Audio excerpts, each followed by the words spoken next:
Después de 2 años, regresa Colombia 4.0 a Bogotá. Ícono colombiano para los amantes de la tecnología, innovación, emprendimiento, industrias creativas y creadores de contenido.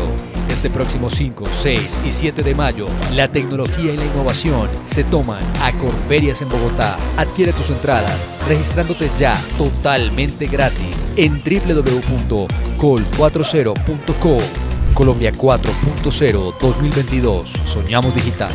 Lo hacemos real.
Hola, hola, muy buenas tardes. Le damos la bienvenida a Colombia 4.0, a ustedes que nos acompañan aquí en Corferias de manera presencial y a quienes nos acompañan vía streaming en www.col40.com. El evento en donde soñamos digital y lo hacemos real. Aquí se reúnen los mejores speakers de la industria TIC y de la industria creativa digital en un solo lugar y de manera gratuita.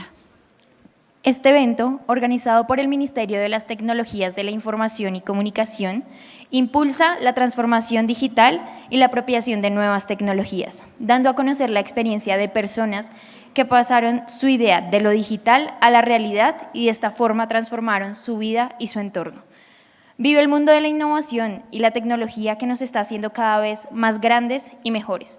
A continuación, es un placer presentarles el panel Perspectivas de la industria de videojuegos en Colombia. Créanme que es un honor estar aquí, rodeada de los mejores speakers en el tema de videojuegos de toda Colombia. Entonces se los voy a presentar. Para iniciar tenemos a Iván Rojas, CEO y fundador de Efecto Studios, seguido por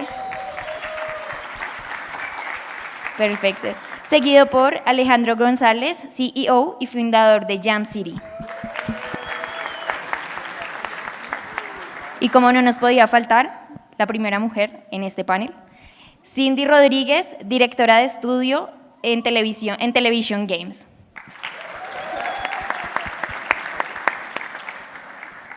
Carlos Rocha, CEO de Dreams Incorporated. Y quien va a moderar el día de hoy, Max Kubler, CEO y fundador de A1 Games. Démosle la bienvenida, por favor.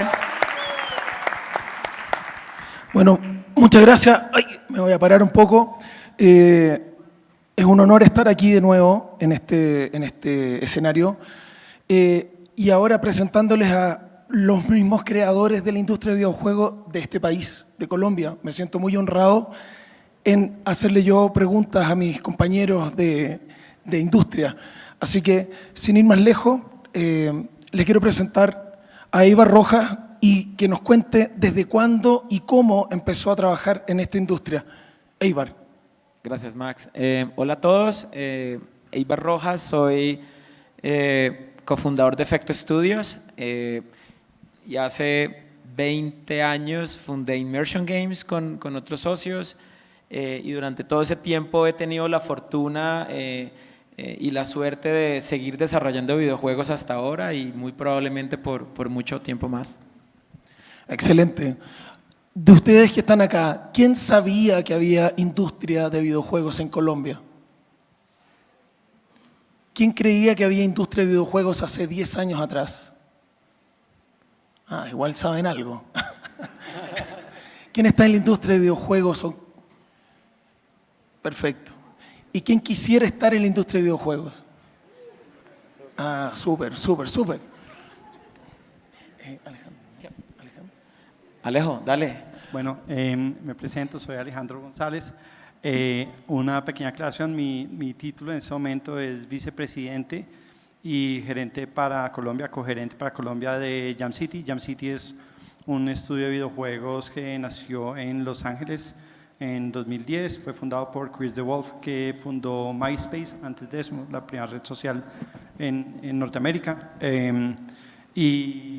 Y bueno, dirijo el estudio de Colombia. Antes de eso, yo arranqué en industrias creativas también hace como 20 años, un poquito más, con Cero Fractal, que hacíamos animación digital y postproducción. Y empecé en los videojuegos en el 2010 con Brains, que cofundé al lado de Jairo Nieto, nuestro director creativo. Estuvimos con Brains independientes desde 2010 hasta 2018 y fuimos adquiridos por Jam City y junto con Jairo codirigimos el estudio en Colombia de la empresa. Perfecto. Oye, y yo tengo una pregunta, Cindy. Para ti, entrar en la industria de videojuegos, ¿qué es lo mejor que te ha pasado en la industria de videojuegos y qué es lo peor o lo más difícil que te ha tocado afrontar en los videojuegos? Bueno. Primero me presento, soy Cindy Ordóñez, estudio manager de TeraVision Games. Placer ser mujer en este panel, lo debo decir, siempre lo digo. TeraVision Games nació en Venezuela en 2006 y llegó a Colombia en 2010 y desde entonces estoy en ese maravilloso grupo de trabajo. Ahora sí respondo tu pregunta, ¿qué es lo mejor? Estar rodeada de tanto talento y ver que hay talento en Colombia y en Latinoamérica, esa ha sido una de las cosas más emocionantes. Estaba involucrada en todo el proceso de reclutamiento desde hace mucho tiempo y ha sido de lo que más me ha gustado hacer. ¿Qué es lo más difícil? Uy, eso está difícil, porque todo es muy chévere, es muy apasionante. Claro que emprender, ¿no? Como estudio, siempre tiene sus altas y sus bajas y ser resiliente es importante. Entonces, no es un camino de rosas, pero tampoco es un camino de solo espinas. Muchas gracias. Oye, y ahora le pregunto a Carlos. Carlos, ¿cómo empezaste a hacer videojuegos y por qué empezaste a hacer videojuegos? La más difícil. Dale otra vez, enseña otra vez a ver si ya lo habilita. Gracias, Cindy. Aló. Hola a todos. Bueno, nada, soy Carlos Rocha, soy el fundador de Dreams Incorporated. Yo arranqué a hacer videojuegos en 2009 con mi primera empresa llamada Below the Game. Se llamaba Below the Game porque hacíamos videojuegos publicitarios, hacíamos advert games. Entonces, todo el concepto del BTL, Below the Line, lo combinábamos con los juegos, entonces así hicimos Below the Game. Fue una época interesante que nos enseñó muchas cosas, no fue tan divertida, fue un poco más sufrida. Hacer juegos para empresas era era complejo, pero lo hacíamos por el sueño de hacer videojuegos como los que nosotros jugábamos cuando éramos niños. Yo pues me encantan los videojuegos desde muy joven, me encantan las artes en general y siempre pensé que los videojuegos eran digamos, el medio que iba a llegar a ser el medio por excelencia de entretenimiento y también un medio artístico. Entonces, qué mejor que una película donde tú seas el protagonista, ¿cierto?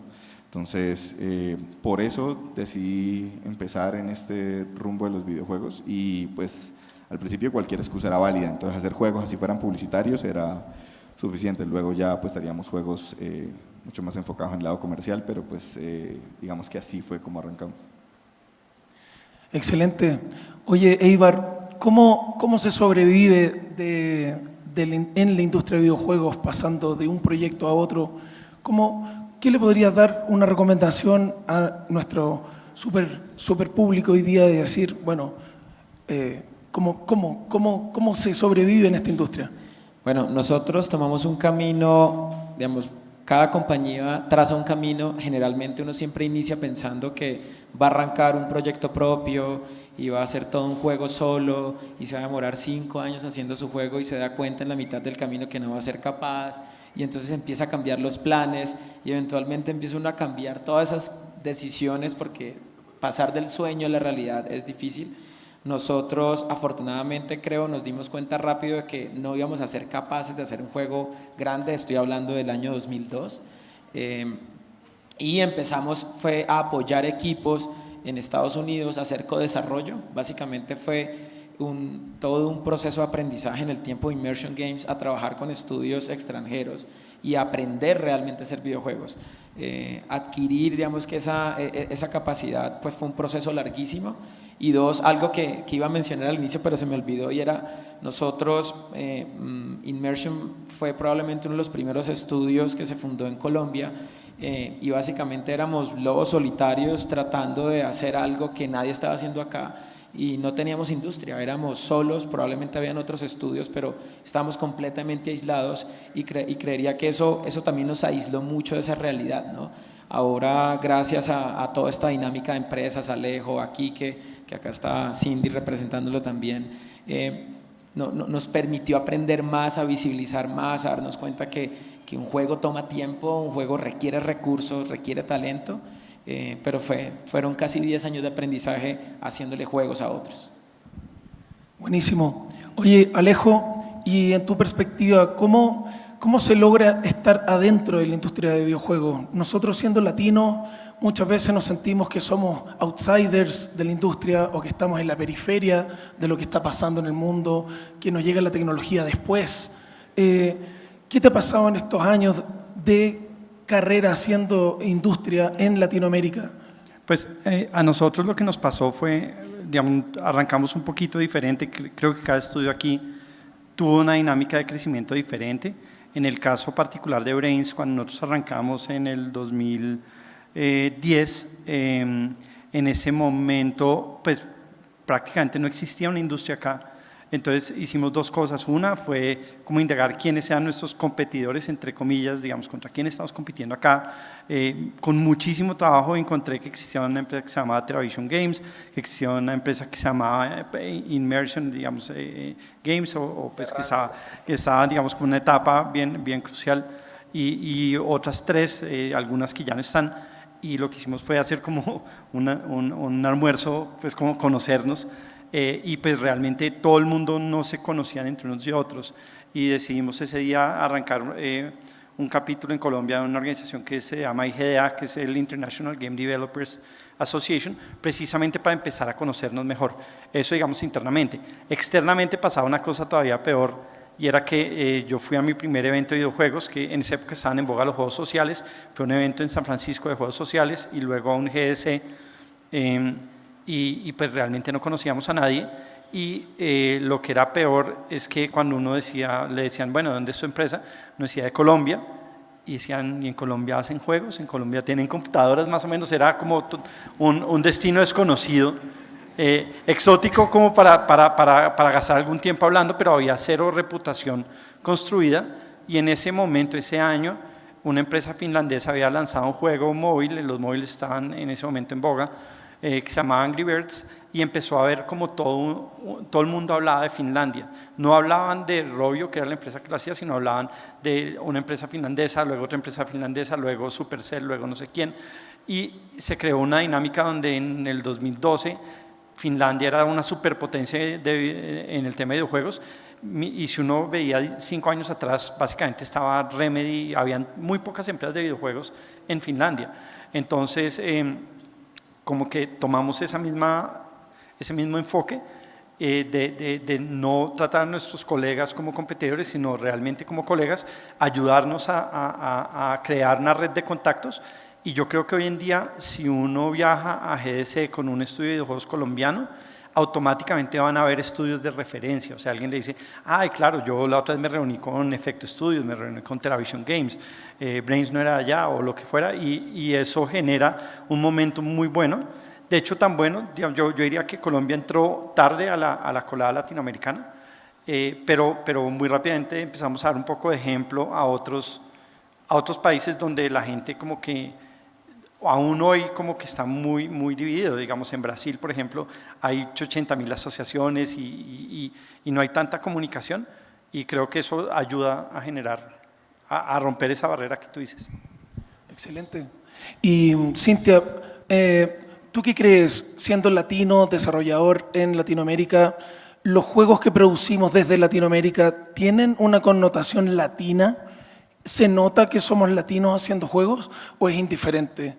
¿O nos damos cuenta hoy en día que la globalización y que estamos inmersos en un mundo completo no interesa exactamente, primero, si es que tenemos alguna raíz o algún fundamento de Latinoamérica hacia el mundo, o si el juego puede tener cualquier otra historia o cualquier otro argumento que se pueda desarrollar?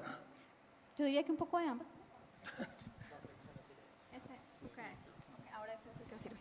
Yo considero que un poco de ambas, y depende un poco también de lo que esté persiguiendo el estudio, porque hay estudios de la calidad en la que trabajo.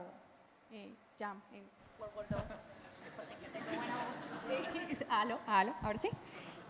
Y también está todo lo que hizo efecto con Ark en su momento, y solo con verlo tú no puedes decir que es latino sorpreso, ¿no? Sin embargo, en el caso, por ejemplo, de Toonhead, nosotros sí invertimos un componente latino con toda la narrativa. Entonces creo que depende un poco como de lo que tú quieras lograr en tu videojuego, y en este punto puedes lograr ambas, lograrlas muy bien y lograrlas con mucha calidad, que es lo que nosotros queremos mostrar en el mundo, que independientemente de que estés produciendo con un estudio de videojuegos en Colombia y dentro de Colombia, en Bogotá, Medellín, en Cali, o estás con tu equipo en otras partes del mundo, no hay una diferencia en calidad, y no por eso es un juego latinoamericano que no tenga calidad de nivel mundial, pues. Perfecto. Porque claro, hay que entender de que podemos hacer Work for Hire, que es hacer servicios o partes de videojuegos hacia otros estudios más grandes de afuera, etcétera, o hacer propiedad intelectual propia, poniéndole nuestro propio condimento, nuestro propio input, ¿no es cierto? Carlos, ¿qué le podrías decir a la gente nueva que quiere meterse en esta industria?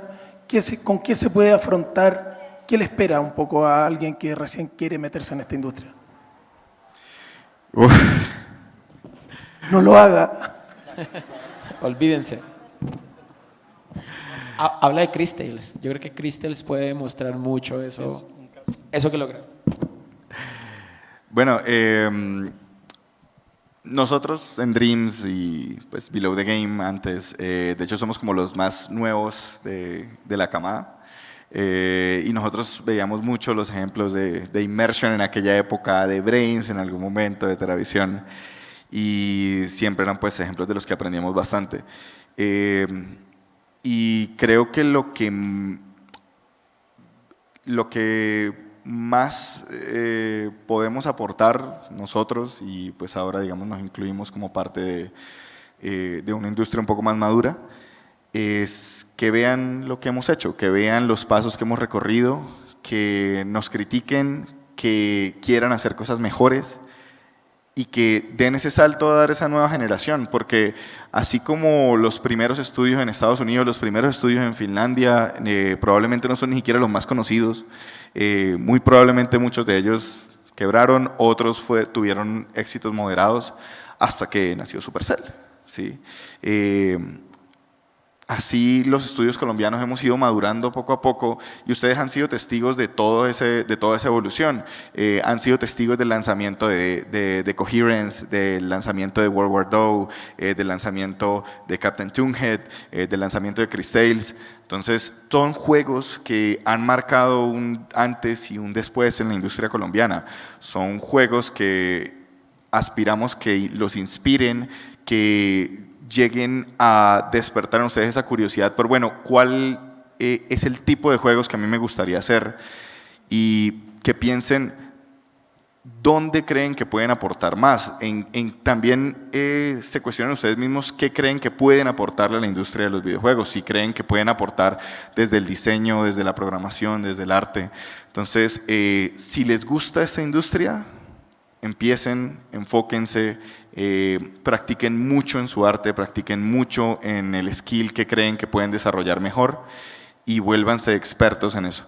Entre mejores se vuelvan, más van a poder aportarle a la industria y más se van a sentir ustedes que lo que estén creando va a ser de alta calidad, y eso lo van a poder hacer viendo los errores que nosotros hemos cometido, viendo los aciertos que hemos cometido. Entonces, creo que lo mejor que podemos hacer es seguir trabajando y mostrándoles con el ejemplo de lo que hacemos, lo que muchos de ustedes probablemente harán mucho mejor en el futuro. Súper, súper. Oye, Alejo, ¿cómo ves tú a la industria colombiana de aquí a 10 años más? Bueno, creo que vienen temas bien interesantes. Digamos que yo creo que pasamos como esa primera parte donde literalmente pues éramos totalmente desconocidos como industria, donde ya empiezan a haber diferentes dinámicas. Digamos, en ese momento hay grupos como IGDA que ha seguido creciendo, está todo lo que es la comunidad que ha creado Sandy con Tan Grande y Jugando, están las empresas que ya están empezando a trabajar juntas con COA. Entonces, como que esa estructura empieza a generar, digamos, un crecimiento positivo. Por un lado, digamos, por ejemplo, Pickpock de Nueva Zelanda entró ahorita a Colombia hace muy poco. Entonces, yo creo que van a seguir surgiendo muchos casos. Lo que esperaría que ocurra a 10 años es que ya, digamos, como que se multipliquen, digamos, esos casos, muchos que no estén esperando, digamos, que pase lo que pasa, por ejemplo, en la industria del cine, donde todo el mundo está esperando el grant que les va al gobierno, la subvención, sino que ya empiecen a encontrar cuál es su camino, empiecen como a desarrollar desde independientes juegos, vean que ya hay un mercado, ya hay, digamos, una plataforma de la cual lanzarse, ya existe una reputación para empezar a hacer algunos negocios, encontrar nuevas tendencias y explorar por ahí también. Entonces, yo lo que creo o lo que aspiraría es que empiecen a salir muchísimos colectivos nuevos creando videojuegos cada vez más impresionantes desde Colombia hacia el mundo. Súper. Eibar, tú que has conocido y has ido a varias ferias de videojuegos, tanto en Estados Unidos, en Europa, ¿sientes que hay más gente de Europa y de América mirando a Latinoamérica como un posible nuevo hub de desarrollo? Cuéntanos un poco más de eso. Mira, yo creo que algo que ocurrió, digamos, para bien, creería yo, pues no hay mal que por bien no venga, y es la pandemia abrió una frontera mental, digital, de esos estudios grandes para trabajar con estudios en Latinoamérica. Eso fue un movimiento grandísimo y creo que para todos es clarísimo que todo el tema de talento está explotando, es una locura. Nosotros, y lo digo como por experiencia propia, nosotros llevamos mucho tiempo tratando de arrancar un proyecto lo suficientemente importante con una empresa importante para tener el badge, pues el achievement, y logramos empezar a trabajar con Electronic Arts en Battlefield Mobile y eso empezó a demostrar que esa frontera física digital que existía, que EA prefería ir a Europa del Este y no a Latinoamérica, cambió completamente gracias a la pandemia y pues evidentemente ahora por toda la situación de Ucrania y Rusia, pues claramente nos volvemos mucho más potencial. Y básicamente, ¿qué quiero decir con esto? Que independiente de las compañías que estamos acá, la necesidad de talento en arte 3D, en animación, en diseño gráfico, en programación es brutal. Los estudios grandes están buscando mucha gente y es mucha, digamos, muchos de los muchachos con que trabajamos nosotros, algunos renunciaron para seguir haciendo freelance porque hay mucho trabajo y esto pues nada que hacer, está pasando, hay que moverse rápido porque las oportunidades están al frente. Aprendan inglés, es lo único, ¿no? Inglés es impajaritable, pero a partir de ahí, digamos que la cantidad de oportunidades que ustedes tienen va a ser increíble. Buenísimo. Claro, yo ahí sumo, aprendan inglés o aprendan japonés, elijan, porque allá está la industria real. Cindy, ¿cuál es el puesto de trabajo más difícil de cubrir en la industria o en tu estudio? Ay, tan bello. Saco la lista. Sí, ¿por dónde empiezo? Pues es innegable que la demanda de programadores es bastante alta, porque no es solo dentro de nuestra industria, sino dentro de todo lo que significa software, ¿no? Entonces, esa es una de las que creo que está en más alta demanda en este momento y sus especialidades. Entonces, Network Programmer es otra que es bien, no solo de muy alta demanda, sino compleja de conseguir. Y luego tenemos híbridos como los artistas técnicos, que son siempre bien apetecidos, sí. Esa sería la palabra correcta. Entonces son como los tres que identifico en este momento, pero créeme que modeladores también están buscando mucho, environment artists, bastantes también. ¿Qué puedo decir yo? Producers, ayer justamente alguien me estaba hablando del tema porque tú tienes tu PM, que es una cosa, pero también está el producer y en ocasiones hay producers que necesitan ver 2 o 3 a la vez y tener no solo sensibilidad desde el punto de vista de schedules y cronogramas y estas cosas y budget, sino también sensibilidad de videojuegos. Entonces esa combinación tampoco es tan sencilla de encontrar, que alguien ayer muy curiosamente me hablaba de sí, bueno, me cuesta un poco y tal, y tengo como 2 personas, entonces sé que esa también tiene como sus demandas.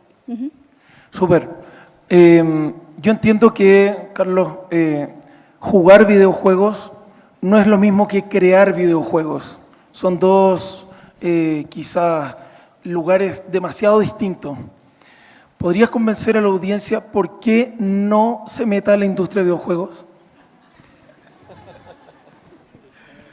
Bueno, creo que entiendo la pregunta y parte de la respuesta es porque cuando uno empieza a crear videojuegos, uno no puede volver a ver los videojuegos de la misma forma, como cuando ustedes empiezan a estudiar cine y ya entienden encuadres, ya entienden, bueno, esta escena la hicieron de esta forma. Bueno, en los videojuegos nos pasa lo mismo, entonces ustedes empiezan a entender cómo se hizo el videojuego y empiezan a buscar los bugs que puedan encontrar, empiezan a hacerle ingeniería inversa a todo lo que pasa en el videojuego y pueden tardar horas en un segmento específico para ver cómo fue que ejecutaron algo, cómo fue que se les ocurrió esta idea. O los videojuegos, como les decía hace rato, son una forma de arte y hay juegos que les permiten experimentar con las decisiones. Esa interacción es lo que hace que los juegos sean tan interesantes.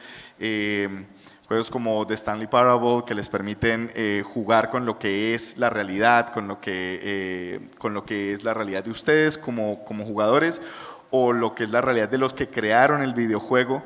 Entonces, puede que les dañe un poquito la experiencia que es simplemente disfrutar un videojuego de forma donde solamente van a recibir y van a disfrutar la experiencia, a menos de que estén jugando Dark Souls. Pero por otro lado, cuando ustedes están ya creando los videojuegos van a decir, bueno, ¿yo por qué no lo hice de esta forma? ¿O por qué no lo hago de esta misma forma como lo están haciendo acá? O yo podría hacerlo mucho mejor de lo que lo hacen todas estas personas. Entonces, todo eso les va a cambiar la perspectiva completamente en torno a cómo experimentan ese entretenimiento que hoy en día es como tan puro para muchos, pero cuando uno ya empieza seriamente en este camino del desarrollo, siempre va a estar esa pequeña voz que les va a decir mientras están jugando, bueno, pero ¿y qué tal si tú la próxima vez planteas una idea similar a esta? ¿O por qué no hacemos algo así? ¿O por qué no hablamos y hacemos un juego parecido a este? Entonces, creo que es algo distinto, no necesariamente los tiene que alejar de hacer videojuegos, pero sí les va a cambiar mucho la perspectiva. Súper, gracias por ser tan honesto. Eibar, sabemos que nos ha costado el camino. ¿Cómo le podemos enseñar a las nuevas generaciones a no caerse en los mismos baches que ya pasaste tú o que ya pasamos todos nosotros? Bueno, primero venir a este panel porque puede ayudar un poquito. Segundo, es evidente que desarrollar videojuegos hace 20 años, la cantidad de barreras que existían era impresionante. La distribución, los engines, licencias, digamos que todo era bastante complejo. Hoy esas barreras son mucho más bajas. Evidentemente espacios como IGDA Colombia, como los espacios comunes donde la gente puede hablar de desarrollo de videojuegos son fundamentales, porque aquí nadie se está inventando nada de cero, acá todos estamos transformando algo en algo nuevo, pero siempre tomando como referencia cosas que existen ahora, excepto Chris Tales. Y es súper importante saber que esos son procesos iterativos, es súper importante que las ideas son simplemente ideas, si no se ejecutan no valen nada, pero si uno es capaz de ejecutar, si uno es capaz de prototipar y compartir ese prototipo con más personas, evidentemente estás minimizando el riesgo de fallar. Pero una cosa es llegar a ese prototipo, jugar ese prototipo, y otra cosa es hacer que eso sea un negocio sostenible, que genere un ingreso, que te dé sostenibilidad. Eso ya es otra conversación, pero evidentemente hay que estar enfocado siempre a poder crear algo que sirva de referencia y a partir de ahí empezar a crecer alrededor de ese producto.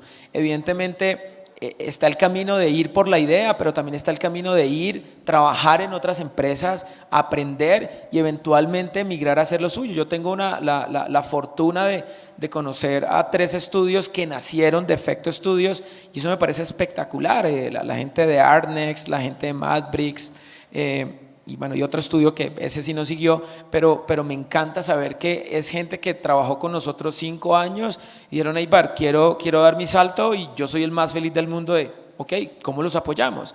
Y eso también es sensato, oiga, es bueno aprender y luego de que uno aprende, pues porque al final una cosa es aprender con un salario y otra cosa es aprender solo en la casa, son 2 realidades completamente distintas y es perfectamente posible que eso trascienda a nuevas iniciativas de emprendimiento. Súper. Oye, Alejo, ¿sientes que la industria de videojuegos entre las compañías se apoyan, se ayudan o se trabaja de forma cerrada, callados? Cuéntame un poco, ¿qué te ha pasado a ti en esta industria? Pues mi experiencia ha sido muy hacia trabajar en colaboración, digamos que muy rápidamente nos dimos cuenta, como dijo Eibar, que las ideas que no se ejecutan realmente no valen nada. Muchas veces existen ideas de gran potencial que no se desarrollan porque no recibieron la ayuda adecuada, porque de pronto no conocían un publisher indicado, si era un tema que estaban buscando un publisher, o un equipo muy talentoso se queda sin trabajo y al mismo tiempo uno oye que hay una desarrolladora muy grande en otro país que está buscando ese talento. Entonces, digamos que algo que aprendimos y creo que ha generado un círculo virtuoso es que traer oportunidades y compartir la red de contactos y tratar de ayudar a las otras personas, a los otros estudios y compartir el conocimiento de la forma más generosa posible no tiene un lado malo. Digamos que el miedo de me van a robar mi idea, el miedo de se van a hallar mi talento, el miedo de me van a quitar mi cliente de pronto, como que se empieza a desdibujar en la medida que uno empieza a colaborar y obviamente digamos cada empresa tiene sus objetivos y su fin comercial, pero digamos que en mi experiencia, yo tuve dos experiencias, digamos, en esta de videojuegos, donde hemos tratado de ser muy colaboradores o tratado de crear un network. Ha sido mucho más la ganancia que una experiencia anterior que tuve, que fue en postproducción y en animación digital, donde mis clientes eran agencias de publicidad, mis competidores eran otras 5 casas de animación o 4 casas de animación aquí en Colombia, y todos nos citaban todos los viernes para pelearnos por la cuenta, por hacer el comercial de Alpina o hacer el comercial de la cerveza tal o de lo que fuera, y era horrible porque simplemente estamos compitiendo todo el tiempo a quién trabaja más barato, quién se lleva el mejor talento, y era exactamente lo opuesto. Por eso digamos que yo decidí alejarme de eso, entrar en videojuegos, y digamos que tuvimos la fortuna de encontrar un camino que nos funcionó a nosotros. De nuevo, cada empresa ha encontrado un camino un poco diferente. En nuestro caso corrimos con suerte de encontrar inversión de parte de un fondo de capital de riesgo, y hicimos, digamos, como lo más parecido a cómo funcionan en Norteamérica las startups. Conseguimos capital, logramos crecer, logramos gastarnos todo el capital de la empresa, casi quebrar varias veces, y aprender a sobrevivir con eso y salir adelante hasta que llegamos a ser adquiridos. Pero digamos que ese camino solo es demasiado más difícil, y lo mismo para la empresa que empieza sola, trabajando desde su casa y haciendo proyectos independientes pequeños y los saca al mercado, o las empresas que prestan servicios a otros, digamos como el caso de Ibar. Creo que es mucho más difícil solo, crecer solo es bien difícil. Pero por dar una nota, no son una empresa de videojuegos hasta que están a punto de quebrar al menos 3 veces. Sí, yo también. Es parte, eso es obligatorio, es un paso obligatorio de emprender en videojuegos. Hay que atravesar la pared de concreto, ¿ah? Ese es el dicho. Oye, Cindy, yo soy recién egresado, hice mi portafolio, está bonito, dibujo bien, animo bien. ¿Qué hago? ¿A dónde voy? ¿Voy a una feria? ¿Voy dónde? ¿Con quién dónde me encuentro con quién? Pues hay distintas organizaciones ahora, no está como hace 10 o 15 años que, como lo mencionó Ibar, pues había 1 o 2 y entre ellas se conocían. Ahora hay distintas organizaciones en donde pueden empezar a conocer a otros desarrolladores, pero también a entender dónde están las ofertas. Únanse a los servers de Discord de Tan Grande y Jugando, que ahí, por ejemplo, ofertas de empleo encuentran todos los días, absolutamente todos los días. Únanse a las redes sociales de los estudios, síganlos, porque ahí también van a encontrar información. Si tienen conocidos o no los tienen, búsquenlos.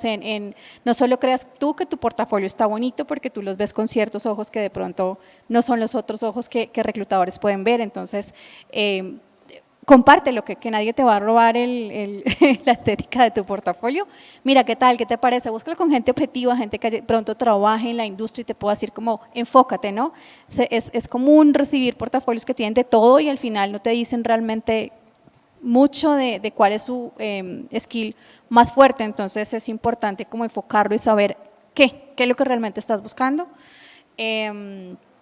Eventos como estos, los meet and greets, ahora que la presencialidad volvió, que espero que los meet and greets también vuelvan en algún momento, ir a esos eventos, conocer quiénes son las personas de la industria es súper importante. Súper. Oye, Carlos, ¿vale la pena ir a una feria a San Francisco? ¿Vale la pena gastarse la plata en vez de comprarse un computador o en vez de comprarse una nueva tablet para poder dibujar o qué sé yo? ¿Vale la pena ir a una feria? Y si vale la pena, ¿por qué? Sí. Gracias. No, venir a este tipo de eventos es absolutamente fundamental. La persona que tienen al lado puede ser esa persona que les puede enseñar eso que querían hace tanto tiempo. Ir a eventos internacionales les abre muchísimo la mente y las oportunidades y las perspectivas alrededor de lo que es esa industria. Uno muchas veces tiene una cierta idea de cómo se hacen muchas cosas. Uno a veces piensa, por ejemplo, que estos juegos AAA son hechos por estas personas inmaculadas que todo lo saben y que son, no cometen ningún error, y cuando empiezan a hablar con ellos se da cuenta de que muchos son unos patanes, otros no saben lo que hacen, otros llegaron allá por accidente, otros sí han tenido mucho más cuidado y lo han logrado de una forma muchísimo más metódica, pero se dan cuenta de que eso lo lograron después de muchísimos errores. Entonces, ayuda mucho entender que son personas como ustedes que recorrieron un cierto camino y decidieron ser resilientes y enfrentarse a todos esos errores que se cometieron, a todas esas dificultades que tuvieron que atravesar, y aprendieron de todo eso para llegar a hacer el último Halo, o aprendieron todo eso para hacer Destiny, para hacer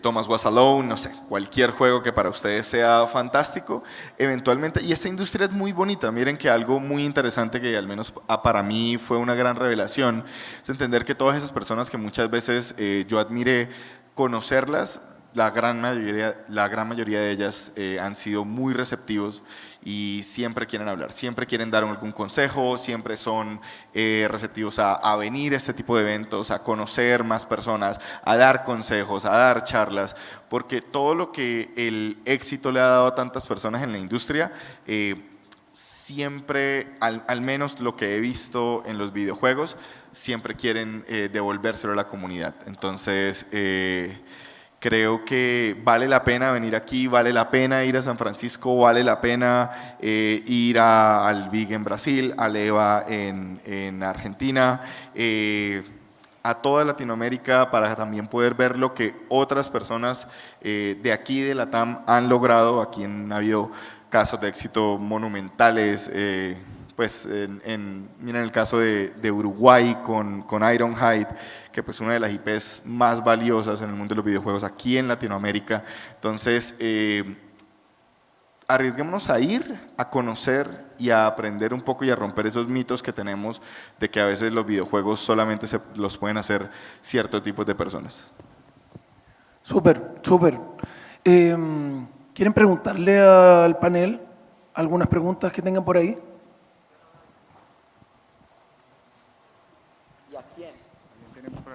¿Y a quién?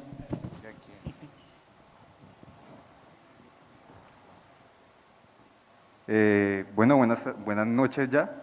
Mi pregunta va dirigida más que todo para Cindy, de TerraVision, digamos que lo conozco desde que me metí hace 6 meses. Le hice la misma pregunta a Jorge de Amber en México esta mañana. Yo trabajo en el sector del audio y es un poco complicado recibir la recepción desde los estudios como ustedes.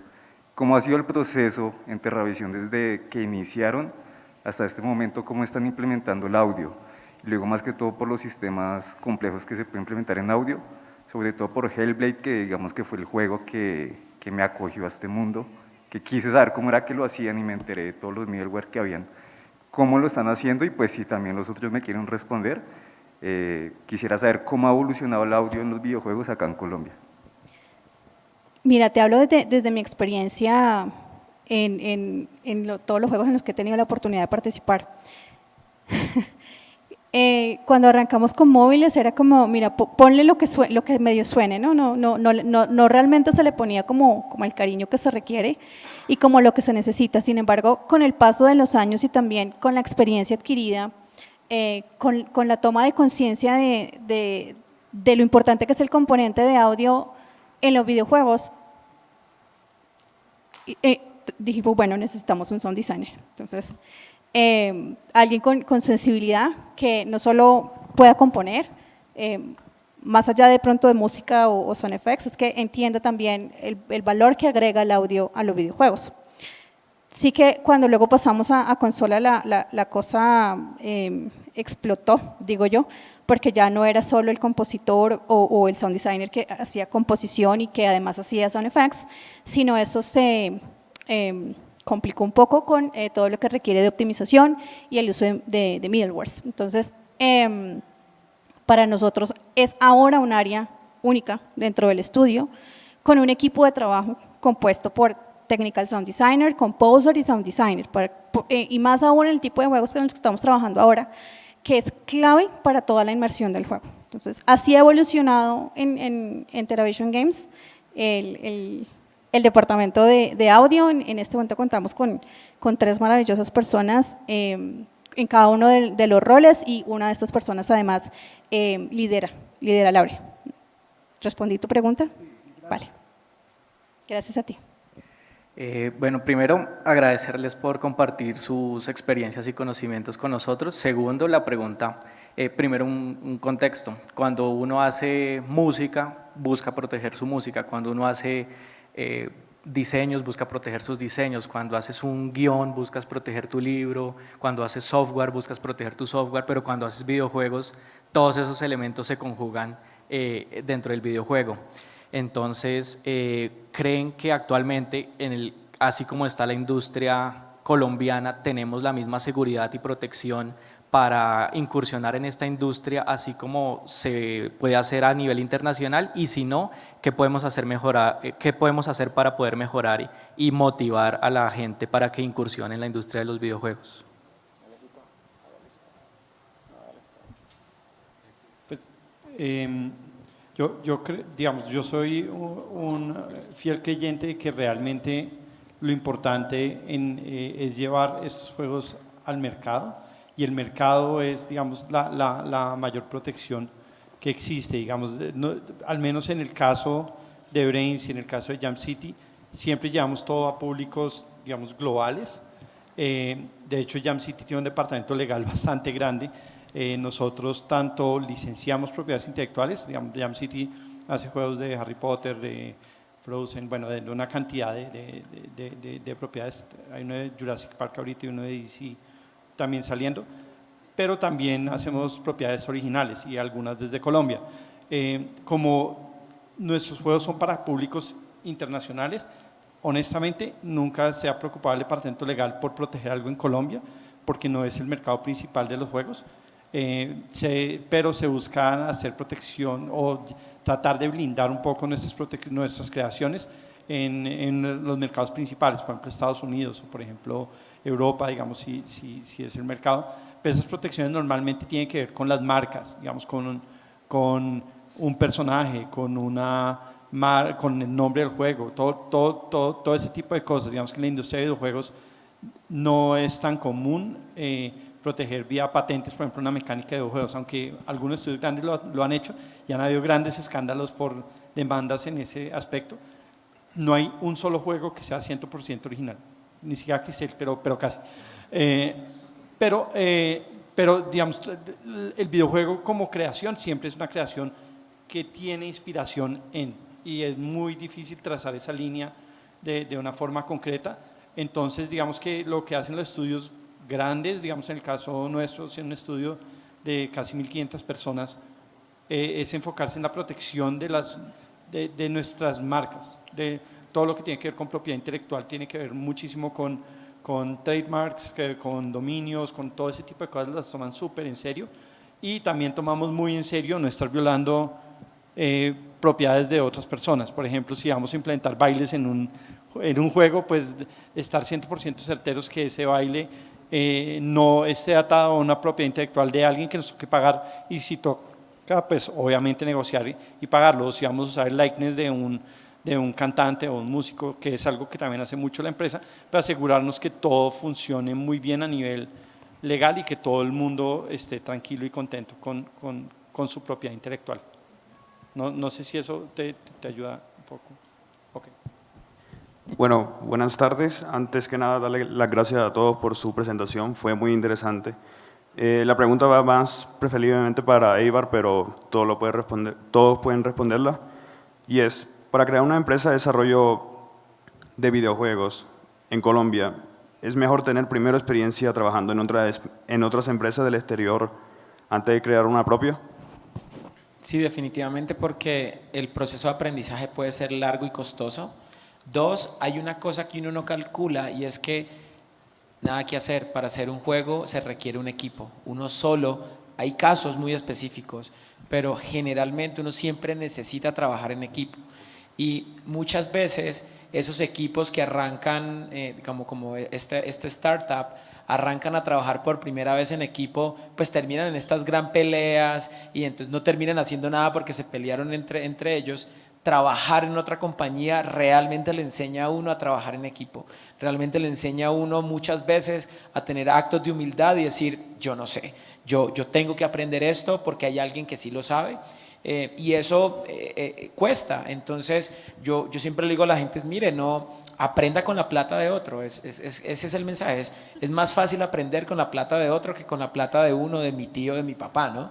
2 es siempre validen cuál es su potencial. Primero, armen un portafolio y midan ese potencial con las empresas. Así ustedes empiezan a acercarse y a entender qué tan lejos o qué tan cerca están de ese perfil y conozcan mucha gente. Uno, lo que decía Carlos, es una cosa muy bacana y muy bonita de esta industria, es que uno puede terminar conociendo a la persona más rockstar del planeta y sigue siendo, está a 2 pasos de conocerlo, ¿no? Es muy fácil. Entonces eso hace que uno se rodee de personas que saben más que uno, que le van recomendando a uno, es, oye, no te vayas por este camino, vete por este camino. Entonces es como ir creando. Uno tiene que crear la suerte no llega de repente, uno tiene que crear las condiciones para que eso, cuando va a ocurrir, tú estés preparado para empezar tu propio proyecto. Hola, esa pregunta para Eibar y para Alejandro. Me gustaría saber cómo la experiencia de trabajar con estudios internacionales y trabajar en juegos como Ark Survival. Me gustaría que o en el que vos dijiste, Alejandro, de Jurassic Park, de Jurassic. Ese lo desarrolla un estudio en Canadá que se llama Ludia, que es parte de nuestra organización. De hecho, en Ludia hay varios colombianos, pero ese no lo estamos haciendo nosotros. Pero si quiere, háblese un poquito de Ark. Bueno, por favor. Nosotros, digamos, fuimos muy afortunados de ser parte del prototipo de Ark. Fue básicamente porque ya conocíamos a gran parte del equipo de Wildcard. De hecho, ellos fueron nuestro primer cliente en el 2003. Evidentemente, para nosotros todos los proyectos son procesos de aprendizaje. Nosotros en el 2014 hubo transición de un Real Engine del 3 al 4 y básicamente Wildcard nos dijo, bueno, vamos a utilizar PBR, que fue la conferencia que te acuerdas en Chile, y fue, vamos a usar PBR. ¿Quién sabe PBR? Ninguno. Bueno, aprender, tienen 2 meses para hacer un Beautiful Valley, para demostrarnos que ustedes tienen la capacidad técnica.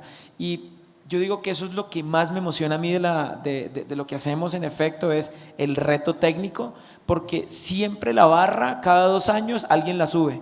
Y entonces, ¿qué le toca a uno? Bueno, todo el equipo a subir calidad técnica, y eso, digamos que agarrarle gusto a eso siempre ha sido súper interesante. Nosotros pensamos hacer solo el Early Access de Ark y terminamos haciendo 4 DLCs. Y fue un trabajo de 5 años increíblemente interesante porque nadie sabía. Nosotros cuando vimos Ark no sabemos que iba a ser lo que es hoy. El revenue de Ark es de $2 billones, es una locura. Entonces el tamaño de proyecto en el que terminamos involucrados pues fue de locos, y haber tenido la oportunidad de haber podido seguir el ritmo Wildcard, porque ellos técnicamente son increíbles, pues también nos permitió crecer mucho internamente. Para complementar, hay muchas relaciones, digamos, con clientes internacionales. En el caso, digamos, de Eibar, ese tipo de relaciones donde uno está proveyéndoles servicios o construyendo con ellos, tiene como ciertas características porque ellos quedan metidos dentro del pipeline de producción de ellos y hay una cantidad de retos técnicos. A nosotros lo que vivimos mientras fuimos independientes como Brains es que nosotros lo que hacíamos era firmar acuerdos de codesarrollo o de publicación con publicadores internacionales, y eso es todo, pues es todo un chicharrón.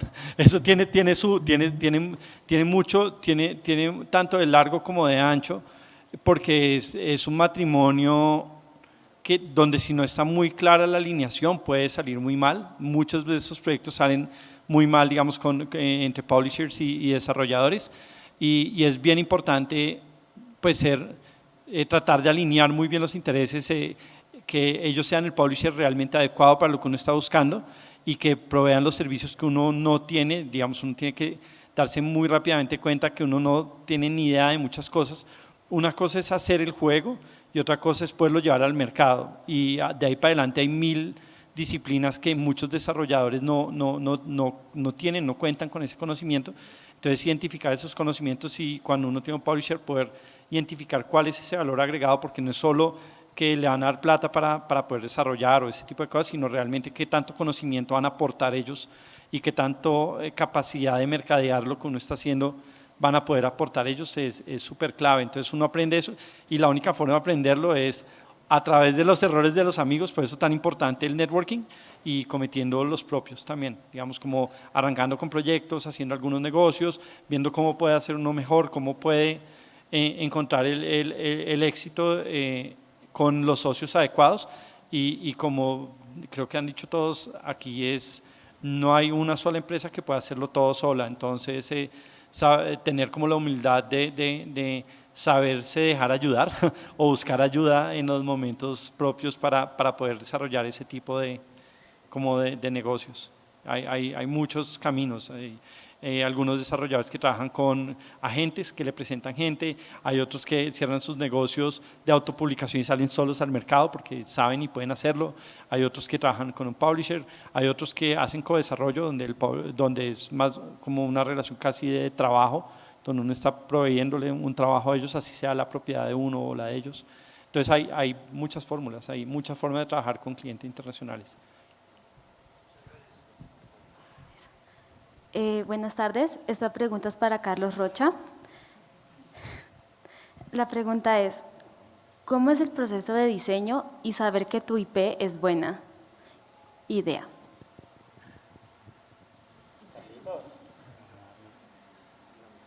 No sé.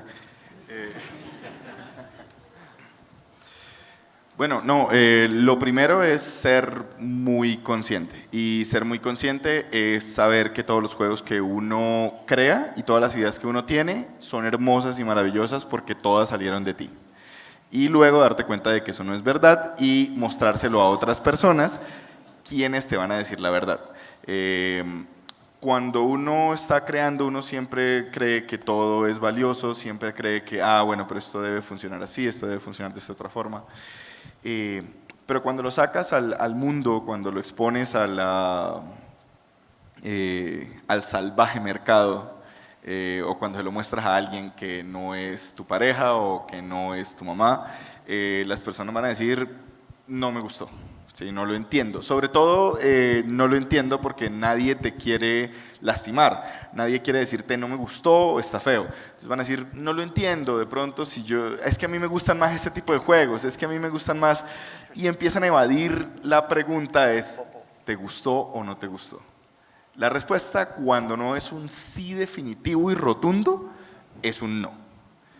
Entonces, es tener la capacidad para asumir eso y entender que hay que volver a la mesa de dibujo, que hay que volver a generar una nueva idea, que hay que volver a intentarlo y aprender, estudiar mucho, estudiar cómo otros han generado conceptos interesantes, qué tipo de conceptos te interesan, qué tipos de conceptos crees que eres capaz de generar y proponer ideas afines a eso. ¿Sí? Hay algunas personas que son buenas para ideas, digamos, si yo toda la vida he jugado shooters, muy probablemente no me va a ir muy bien generando una idea para hacer un RTS. Si toda la vida he estado jugando RPGs, no voy a ser el mejor haciendo un juego de terror. Entonces, es interesante también conocerte, conocer tus capacidades, conocer qué crees que puedes hacer y qué definitivamente no. Sí, puede que te gusten mucho un tipo de juegos, pero no seas la mejor generando ese tipo de ideas. Entonces, probando, mostrándolo a las personas y idealmente en los videojuegos tener un pequeño prototipo ayuda obviamente muchísimo, pero muchas veces no siempre está esa oportunidad porque se quiere probar algo muy sencillo, entonces así sea con papel y lápiz, cortando pedacitos, dibujitos y mostrándole a las personas, bueno, juguemos esto, y si ves que las personas se divierten haciendo eso, es que tienes algo interesante ahí. Si simplemente ves que lo hacen por pena contigo, tienes un problema. Bueno, estimados, un muy gran aplauso, por favor, a este mega panel colombiano. Espero que haya sido de su agrado escuchar algunos consejos de los veteranos ya de la industria. Muchas gracias, viejo Max. Buen Muchas panelista. gracias, Max. Gracias. Gracias, Gracias a Max. todos. Cuídense mucho. Gracias a todos. Buenas noches.